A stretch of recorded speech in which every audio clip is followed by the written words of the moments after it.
तो काल भाई लोग, सब भोजपुरिया भाई लोग के नमस्ते प्रणाम। हम आप सबके छोट भाई राइटर अमित साहू। तो हम आज फिर आ गए 2-3 गो गाना लेके। ऑर्केस्ट्रा सॉन्ग बा, मस्त मस्त ऑर्केस्ट्रा सॉन्ग बा, लोकगीत बा, बढ़िया बढ़िया बा। जौन गाना हम सब सुने हम लोग के, ठीक बा, मस्त मस्त गाना बा। आगवा से आगवा के टच करे दो, मस्त बा। ऑर्केस्ट्रा सॉन्ग हो, ओकरो टाइटल बा, गाना का टाइटल बा आगवा से आगवा के टच करे दो। तो एक लाइन सुना तनी ऊपर मुखड़ा। हो दूर काहे रह तारू लगे तनी आजा, आओ ये गोरी तू करे जा में समाजा। हो दूर काहे रह तारू लगे तनी आजा, आओ ये गोरी तू करे जा में समाजा। हमर ढेर दिन के सपना तू सोच करे द। हो तनी आगवा, हो तनी आगवा से आगवा के टच करे द। हो तनी आगवा से आगवा के टच करे द। एगो और गाना बा बढ़िया, लोकगीत बा, मस्त बा उहो। धरता जवानी जंक जैसे धरे लोहा, धरता जवानी जंक जैसे धरे लोहा। राजायावो ना तो घरे सुतेम देवरे के कुरा, राजायावो ना तो घरे सुतेम देवरे के कुरा।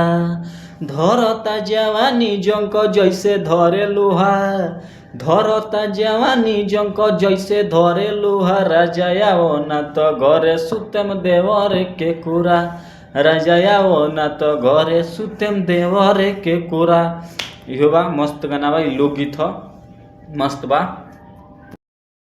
एगो और गाना बा जौन ऑर्केस्ट्रा सॉन्ग आ रंगदारी सॉन्ग दोनों मिक्स से बा, एक मजेदार गाना बा इहो। तो एक लाइन ऊपरो सुना तनी मुखड़ा।